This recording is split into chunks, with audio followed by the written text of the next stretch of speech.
Jair Bolsonaro passou o dia em Minas Gerais. À tarde, no encontro estadual do PL, o ex-presidente falou sobre vários temas, mesmo com diagnóstico de princípio de pneumonia. Bolsonaro foi recebido logo cedo por apoiadores no Aeroporto Internacional de Confins, na região metropolitana de Belo Horizonte. De lá, ele seguiu para a sede do governo mineiro, onde se encontrou com o governador em exercício, Matheus Simões. E quem chega ao vivo com a gente para trazer as primeiras informações é o repórter Gabriel Borges. Gabriel, você que acompanhou aí o dia do presidente aqui em Minas, dá um panorama para a gente, para saber qual que foi a motivação dessa visita de Bolsonaro aqui em Minas, né? Já dá para saber assim, o que foi discutido nessa reunião, por exemplo, com o vice-governador? Boa noite, Síria. Boa noite, André. Boa noite também a todo mundo que nos assiste. Nessa reunião entre o ex-presidente Jair Bolsonaro e o vice-governador Matheus Simões, que é bom pontuar, é o governador em exercício do estado, enquanto o governador Romeu Zema faz uma missão oficial na Ásia, foram dois assuntos na mesa, basicamente. O primeiro deles foi os vetos do presidente Luiz Inácio Lula da Silva ao programa, de pleno pagamento da dívida dos estados com a União, o Propag. Esses vetos estão no Congresso Nacional desde janeiro, na verdade, quando o Lula vetou alguns trechos do programa, e até hoje eles não foram discutidos pelo Congresso Nacional, e desde então o governo Romeu Zema tem articulado com bancadas de vários partidos na Câmara dos Deputados e também no Senado a derrubada deles, porque nos cálculos do Palácio Tiradentes, caso esses vetos sejam derrubados, vão aliviar as contas do estado de Minas Gerais, principalmente no ano de 2025 e no ano de 2026. Esses vetos estiveram na pauta porque o PL, partido do ex-presidente Jair Bolsonaro, tem uma das maiores bancadas da Câmara dos Deputados e também do Senado. Lembrando que até o momento o governo Zema já tem o apoio de bancadas como MDB, Republicanos, União Brasil, PP e Solidariedade à derrubada desses vetos, e também a do PL, que praticamente já estava formalizado, e agora a reunião entre Simões e Bolsonaro é mais um gesto simbólico da adesão da bancada do PL à derrubada desses votos. E outra coisa também que esteve na pauta da reunião, Síria, foi o metrô de Belo Horizonte. Lembrando que foi durante o governo Jair Bolsonaro que foram destinados recursos da União para viabilizar tanto a privatização do metrô de BH, quanto também a construção da linha 2 do metrô. E durante a reunião, o governador em exercício agradeceu ao presidente pelos recursos e também citou que durante a missão oficial de Zema à China vão vir novos vagões para o metrô de Belo Horizonte. Tá certo, Gabriel. Continue com a gente. Daqui a pouquinho a gente volta a te chamar, porque nós separamos agora alguns trechos do discurso do ex-presidente para trazer aqui para nossa audiência, né? E nós vamos começar agora com o momento em que ele fala que o Brasil é a terra prometida do Ocidente e ele voltou a pedir anistia para os condenados pelos atos de 8 de janeiro. O Brasil, no meu ponto de vista, é a terra prometida do Ocidente. Mas por que não somos primeiro mundo? São as escolhas. Até há pouco tempo, a gente não dava bola para a política. Todos os políticos eram iguais, não voto em ninguém, anulo o voto, vou para a praia. E essas cadeiras nunca ficaram vazias. A esquerda foi tomando conta do Brasil. E nós hoje reclamamos. Quem diria... No próximo domingo agora fazemos mais um movimento da Paulista para falar em liberdade, ainda mais aqui em Minas Gerais, falar também em justiça. A nossa justiça é a mais cara do Brasil, uma das mais caras do mundo, e nós vamos clamar por justiça e também por anistia de inocentes. Quem diria chegarmos um dia a esse ponto? E o que acontece? Se não tivéssemos como mudar, eu não estaria aqui. Estaria cuidando da minha vida fora do Brasil. Dizia a vocês que o 8 de janeiro só não foi um golpe perfeito por parte da esquerda, porque eu estava fora do Brasil. Se eu estivesse aqui, eu seria buscado na noite, no dia 8, ou madrugada do dia 9, estaria preso ou morto hoje em dia. Pois é, o ex-presidente também chamou os apoiadores a participarem de manifestações marcadas para o próximo domingo na Avenida Paulista e disse que quer mudar o destino do Brasil dentro das 4 linhas e com igualdade de poderes. Eu faço um apelo a todos aqui que têm parentes lá em São Paulo, ou amigos, dá uma ligadinha, pede para domingo ele comparecer na Paulista, vai ser um grande recado, mais um nosso. O que nós queremos também com isso? Falar que dá para mudar o Brasil. Muitas vezes, a gente ouve por aí, que o tal de Bukele, presidente de El Salvador, mudou o seu país. O que ele fez nas eleições legislativas? Ele falou, me dê 60% do parlamento, que eu mudo El Salvador. Deram 80% para ele. Eu digo a vocês, me dê 50% da Câmara e do Senado, que a gente muda o destino do Brasil dentro das 4 linhas.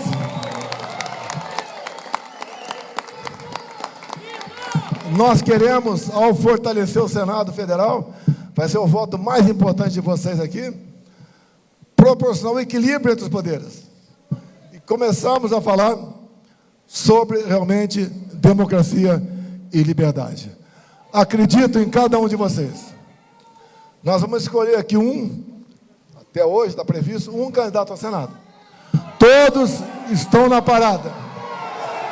Nós vamos...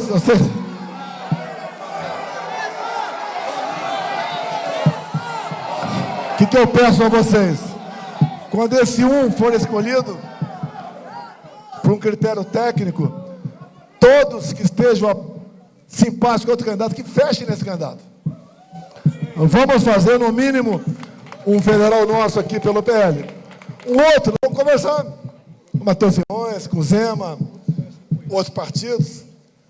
Nós não podemos perder essa última chance que nós temos de mudar o nosso Brasil. Com o discurso de campanha, Bolsonaro enalteceu os feitos durante o mandato como presidente da República e fez promessas de mudanças no sistema judicial se tiver de Deus uma segunda chance no ano que vem. O Brasil tem jeito, ninguém tem o que nós temos.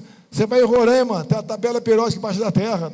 Você vai no Mato Grosso, o problema é que nós temos uma ferrovia, Ferrogrão, de Sinop a Miritituba, que está 5 anos parada pela decisão judicial de um juiz.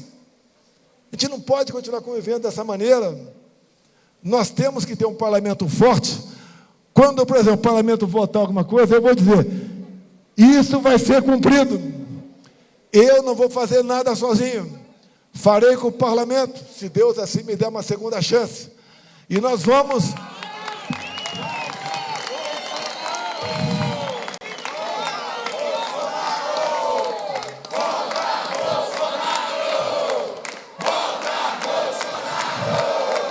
Vamos lá.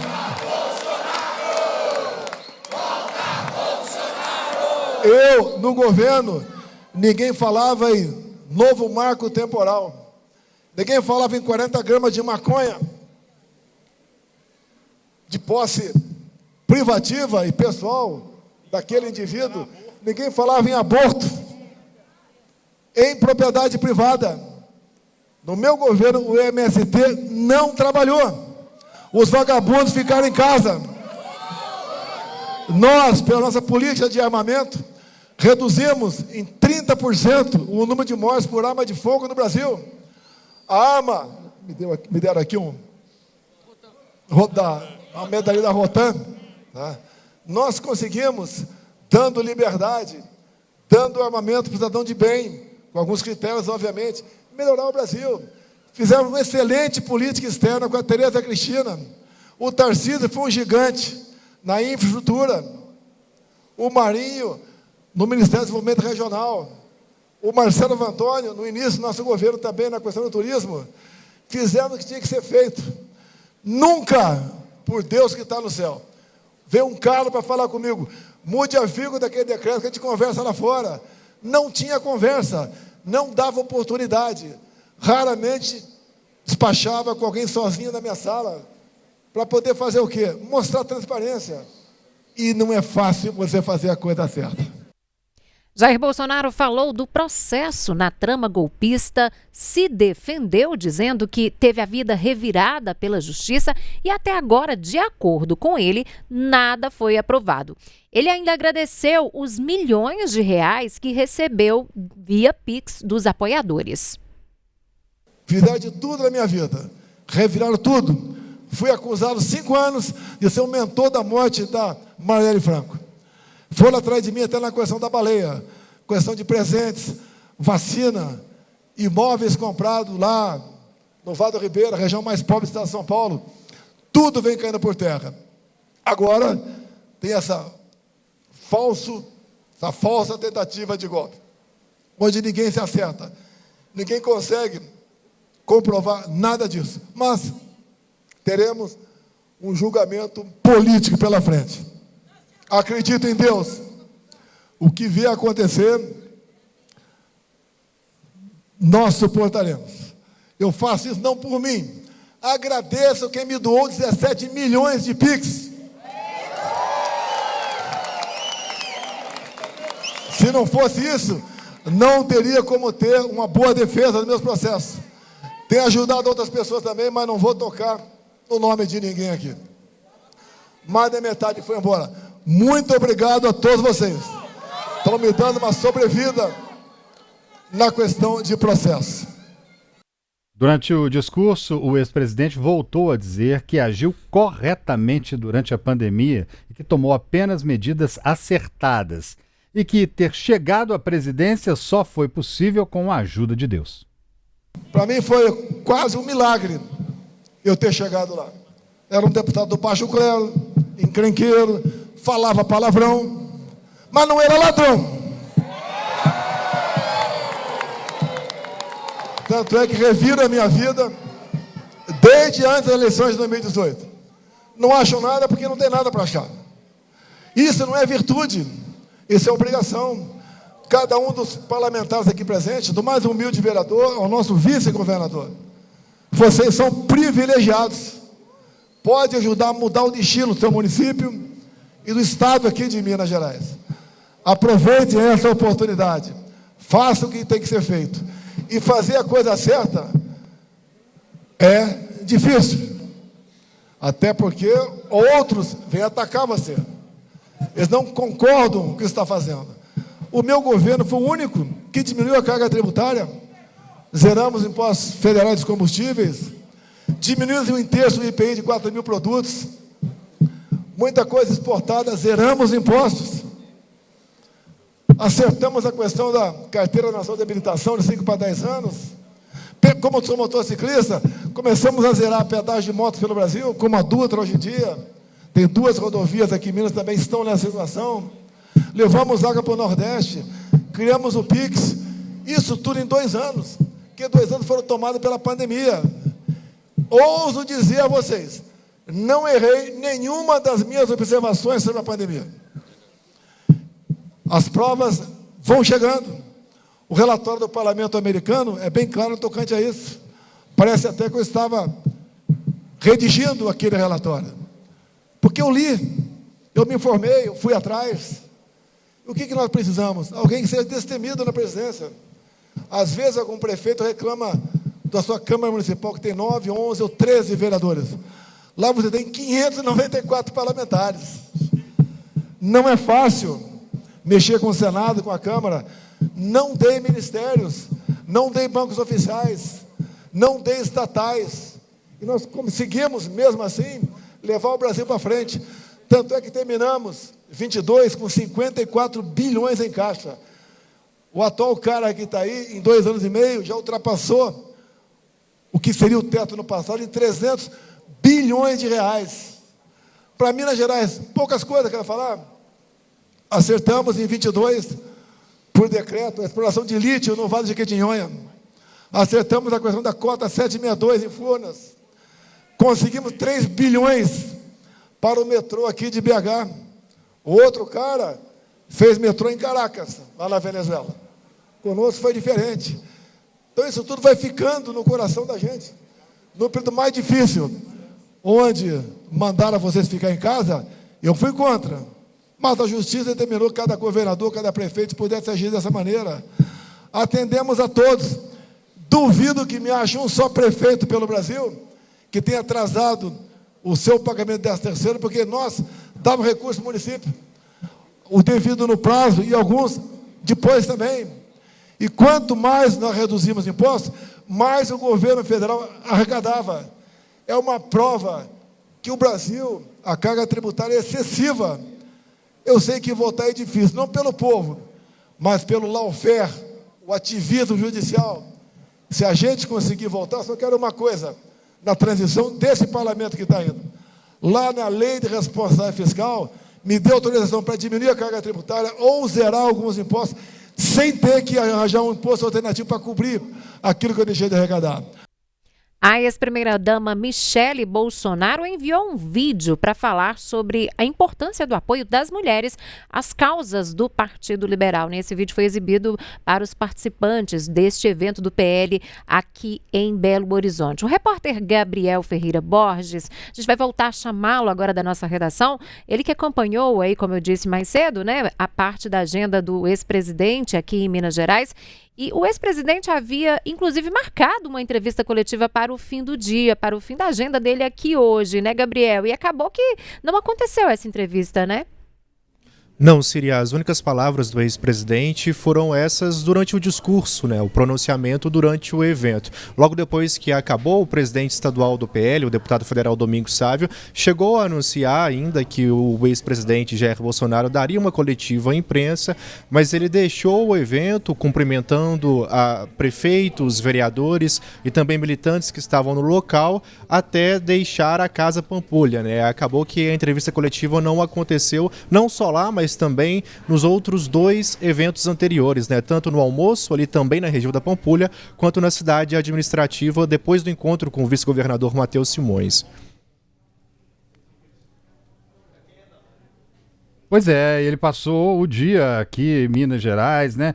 A gente tem aí com o ex-presidente Bolsonaro um apoio muito grande. Hoje a gente reparou ali, né? Inclusive a ex-primeira-dama Michele Bolsonaro, que enviou um vídeo e mais uma vez, né, Gabriel, reforçando ali o vídeo que ela enviou, a importância das pessoas que são mais à direita participarem das redes sociais, sugeriu baixar aplicativo, participação, para sempre movimentar. Essa é uma estratégia que a direita usa corretamente, né? O pronunciamento, o evento todo em si, André, eu acho que teve 2 pontos principais, assim. O primeiro é o discurso em tom eleitoral, em tom de pré-campanha do ex-presidente Jair Bolsonaro, que embora esteja inelegível, ele ainda luta para manter a influência que ele tem, não só sobre o campo da direita, como também sobre o campo da centro-direita, né? Você citou a Michele. A Michele, por exemplo, hoje é citada no entorno do Bolsonaro como a principal pré-candidata à presidência da República em 2026, caso a condição de inelegível de Bolsonaro permaneça, ele não consiga reverter isso judicialmente, né? E se fala muito que esse substituto do Bolsonaro nas urnas em 2026 seria alguém da família, né? Não só Michele, como também poderia ser o deputado federal licenciado Eduardo Bolsonaro. E o outro ponto também que ficou muito claro no discurso de hoje, como já vinha ficando em outros discursos do ex-presidente Jair Bolsonaro, é o investimento do PL nas eleições, sobretudo para o Senado, né? Em um dos trechos que vocês reproduziram agora, ele disse com todas as letras, né, que o PL, ao que tudo indica, vai ter um candidato ao Senado aqui em Minas Gerais, e ele pediu que os outros pré-candidatos, nomes já colocados para disputar o Senado hoje, que são muitos dentro do próprio partido, apoiem esse candidato que no final das contas seja escolhido e vai ser escolhido por ele, né? Porque a estratégia justamente para fazer frente ao STF, que é quem conduz o julgamento no qual ele é réu por tentativa de golpe de Estado. Gabriel, quem que compôs? Quais foram os integrantes da comitiva do Bolsonaro em Minas Gerais hoje? Quem chegou com ele? Quem acompanhou, uma das surpresas do evento, Síria, foi o líder do PL na Câmara dos Deputados, né, o deputado federal Sóstenes Cavalcante, que inclusive fez um discurso muito inflamado e também muito enfático depois, né, no dia seguinte, de a Câmara derrubar o decreto do presidente Lula, que aumentava o imposto sobre operações financeiras, né. Ele foi a principal novidade na comitiva do Bolsonaro, que veio com Bolsonaro, mas quem também acompanhou ele em todas as agendas hoje aqui em Belo Horizonte foi o deputado federal Domingos Sávio, né, presidente estadual do PL, e também deputados estaduais, né, como o Caporeso, o Bruno Engler, que é o líder do PL na Assembleia Legislativa de Minas Gerais, e também o Lincoln Drummond, que é o deputado que é suplente da Ale Portela, que é secretária de Estado de Desenvolvimento Social do governo Zema, né? E também outras figurinhas ali do bolsonarismo aqui em Belo Horizonte, principalmente os vereadores Ville, que também acompanhou ele nas 3 agendas, o vereador Pablo Almeida, que foi o vereador mais votado em Belo Horizonte no ano passado, que estava nesse evento do partido na Pampulha. Foram alguns dos quadros que acompanharam o ex-presidente em praticamente todas as agendas aqui em Belo Horizonte hoje. Agora, Gabriel, na semana passada, em uma agenda do ex-presidente em Goiânia, né, em Aparecida de Goiânia, foi perceptível que ele passou mal, né, voltou, não conseguiu terminar a participação dele em um evento por lá. O que você pode perceber hoje da saúde do Bolsonaro, dele ali? Qual que foi a percepção que você teve? Tá bem? Tem alguma questão que na fala, ali na condução do que ele veio para fazer aqui em Minas, do discurso? Eu tinha, até ele começar a discursar, Síria, eu tinha a impressão de que ele estava bastante apático assim, durante o discurso de todos os outros deputados federais, estaduais e vereadores que discursaram antes dele na Casa Pampulha, né? Eu tive a impressão que ele estava muito abatido, muito apático, mas eu acabei mudando de ideia quando ele discursou, porque quando ele discursou, o discurso dele durou aproximadamente uns 10 minutos e ele não teve muitas dificuldades para falar durante o discurso e também não teve muitas dificuldades depois, após o discurso, na interação com os próprios prefeitos, vereadores e militantes que estavam presentes, né? Ele deu atenção a todos que pediram atenção dele até ele deixar a Casa Pampulha. Mas em determinado momento, é verdade, do evento, o deputado federal Domingos Sávio, ele estava pedindo para que os deputados federais e estaduais que tinham direito à fala naquele evento tentassem limitar o discurso dele, os pronunciamentos, a 2 minutos, para que o evento transcorresse o mais rápido possível, para que o ex-presidente também pudesse falar e depois deixar a Casa Pampulha, né? Tanto é que o evento ele durou mais ou menos 2 horas e 15 minutos, né? Dando tempo assim para que todos os deputados que estavam presentes pudessem se pronunciar.